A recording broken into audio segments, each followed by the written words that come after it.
I don't see Colin Albert's name on the list of people we're going after. I'm required, as a matter of professional ethics, to stick with what's been alleged. What about Higgins? Brian Higgins? Because they knew shit I didn't know. I don't know where Chloe is right now. They got rid of me. Higgins is the likely primary murderer. You know, you claim that Karen was killed inside the home. My wife is a white mule. White mule? Well, we know he's an ass. Brian Higgy Baby Higgins. I hadn't brushed my teeth. I butt dial people often. Hey, Brian, it's the weed whacker. Hoo-wah!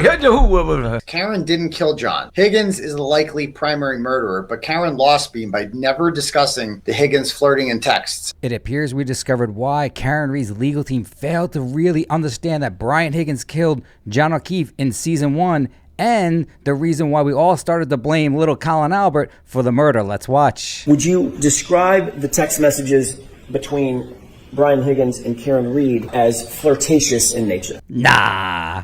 Without having recently reviewed them in detail, I don't want to label it something without having complete understanding of the content. Hey, Brian, it's the weed whacker. Hey, Brian, it's weed whacker. Question mark. Question mark. I'm going to Nashville next month. One of our guys got shot in the head. You guys should come. What logical person can hear those romantic words and not conclude that these were flirtatious texts? One of our guys got shot in the head. You guys should come. And with multiple interviews, she never explained. And I don't think she disclosed this up front to her most important influencer and advocate, you Turtle Boy, exactly. The first time I learned about this was Higgins in trial 1. Defendant responded, "You're hot." I responded, "Are you serious or messing with me?" Defendant responded, "No, I'm serious." I responded, "Failing is mutual. Is that bad?" Karen, maybe a little guilt or at least shame. It's just dishonest. We explained it all away because we were in the business of constantly defending Karen Reed. I don't know if it was guilt. Defendant responded, "Are you okay driving? You don't want to stay here." I responded back, "I'm fine. I have an office at the PD." Defendant said, "Rather you stay here. You don't want to stay here. Rather you stay here. Stay here. Stay here." One thing's for sure, old Higgy Bear can't get the hint. Or shame. It felt like the walls were closing in during the Higgins text messages. I could feel my parents shrinking, and that was painful. I felt like I was having an endoscopy without a sedative. That's exactly how my ex-wife described our marriage. It's exactly what it felt like. No matter what, it's deceptive. You can't be like, I fed you this story. Bro, you didn't feed me the most important part of the story. Turtle Boy is describing the fact that Karen Reed never disclosed the fact that she was flirting with Higgins, and the text messages evidences that initially, and therefore we were looking elsewhere to figure out who actually attacked John. Defendant said, "Hey, we're single and we don't have kids. We can do whatever we want." Then I said, "What do you like about me?" Defendant responded, "I just feel like you're from my neighborhood and I think you're hot." You really think that? I have always thought that about you, that you're hot, smart, witty, but I didn't think you were interested. If we knew about Higgy Bear's love and obsession for Karen Reed right from the jump, we would have solved this case much quicker. And not only that, I got tipped off by it in July. People were telling me that oh, there's Higgins text messages. Contacted Karen about it. And I'm like, what's up with these Higgins text messages? And she's just like, it's nothing. Defendant responded, "Do you like me?" I said, "Yes, from jump." Defendant said, "When was jump?" I said, "First time I saw you." Male apes fall in love with what they see. Female apes fall in love with what they hear. Defendant said, "Come over my house. Rather you stay here. You don't want to stay here. Stay here. Stay here. Stay here. Come over my house." Oh yeah, he just handed his phone over. And I didn't even really talk about Higgins much. Because people are like, do you guys think Colin Albert didn't do it? Loophole Lawyer, who's a very funny guy, very witty guy. His two thing is, Colin Albert did not kill John O'Keefe. The real person who killed John O'Keefe was Brian Higgins. Brian Higgins. And that's where Jill Daniels was like, what about Higgins? Brian Higgins? Because they knew shit I didn't know. And there was no reason not to tell me that. I wasn't going to think any less of her. That's one aspect of this that frustrates me is, Karen was flirting with somebody else or attempting to hook up with someone else. But John and I were just dating. We're middle age and we didn't pay a mortgage together. We didn't have life insurance together. We didn't have kids together. And I wasn't going to think she did it. So why not just tell me? It's you can't be oh, shame. Too bad. We're way past shame. It's easier said than done, and who out there would want their private text message to the girl or guy that you're texting on the side to be displayed in open court right in front of your parents? However, had we known that Brian Higgins had such a motive to attack and kill John O'Keefe, we never would even brought up Lil Colin's name. We got Karen Reed's to free. We got lives to save here. We don't have time for shame. You know, I'm pretty ashamed of a lot of stuff I do, but I have to openly talk about it. Join the club. Higgins and I had a flirtatious back and forth for about 2 weeks, maybe a little less. And that was on the heels of my issues with John in Aruba.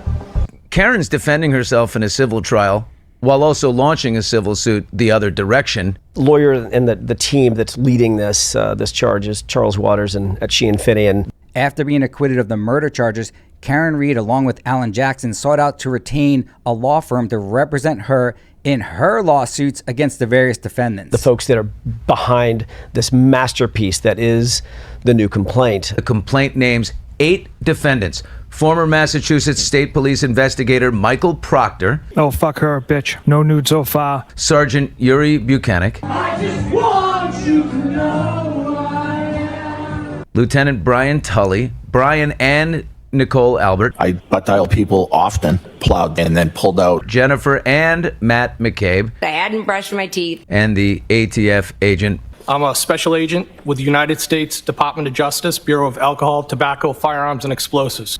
Not for much longer, big boy. Brian Higgy Baby Higgins. Brian Higgins. Charles Waters, Chaz Waters. He just left court moments ago. Alan, I guess you were there. You were all on Zoom for this thing? We were, yeah. It was a remote hearing. Chaz, as normal, did a phenomenal job. His team did a phenomenal job explaining to the court what the procedural posture and the contours of the case are. Alan's referring to the Zoom court hearing for which anyone can join in, as you'll see here. However, her attorneys decided to take the approach of they don't want to be anywhere near the camera for some reason. That was really the call of the day, a procedural update, a status case, or status update for the court in the case. We welcome Chaz Waters right now. He's in Boston. How you doing there, counselor? How did this case arrive to you when the opportunity came to take the lead on the civil trial?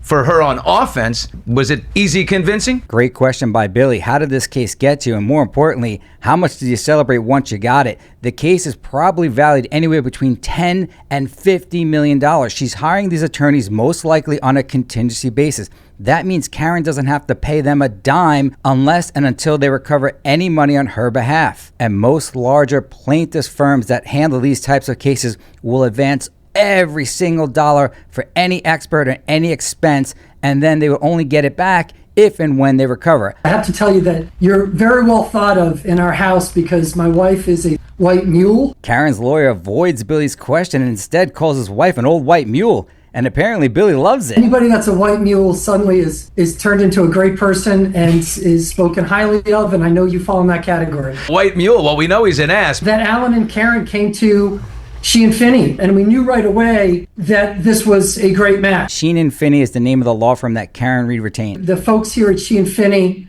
have a lot of experience in these types of cases.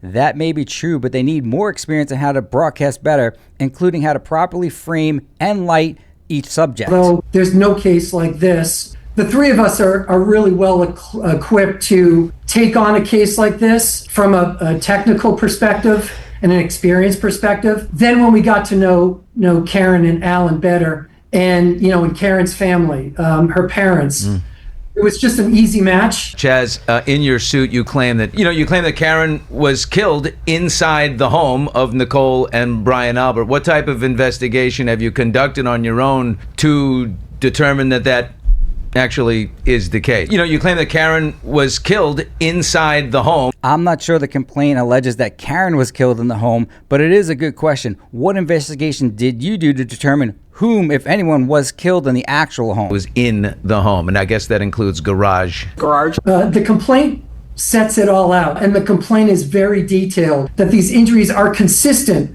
with being assaulted and being attacked by a dog. I told you, I didn't do it. And being pushed back and hit into a ledge ridge. So I don't know where Chloe is right now. They got rid of me. We may find Chloe, we may not find Chloe. I don't know. I don't see Colin Albert's name on the list of people we're going after. How does he seems to me like a suspicious young man.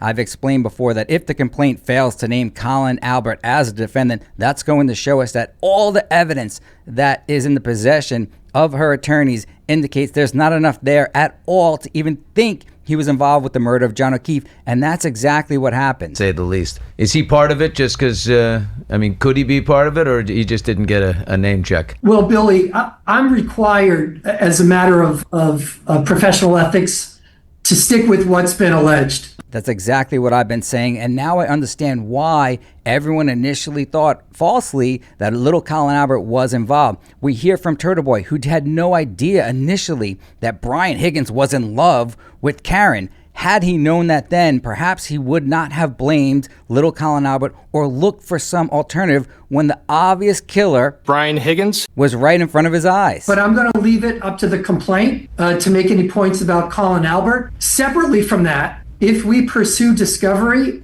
and we take depositions or we get documents, and anybody, if their name comes up and we have reason to believe that there are allegations that should be made by other parties, you can bet we're going to make them. And there you have it, straight from the attorney. It doesn't matter if Colin Albert has a lot of assets or no assets, or there were different theories. If they had any evidence when they drafted that complaint that Colin Albert was involved at all in the death of John O'Keefe, they would have named him. Either way, our collective goal is not to stick to original conclusions that we made if they were wrong. We're searching for the real killer, Brian Higgins, and we won't stop producing these videos until the real killer, Brian Higgins, is brought to justice.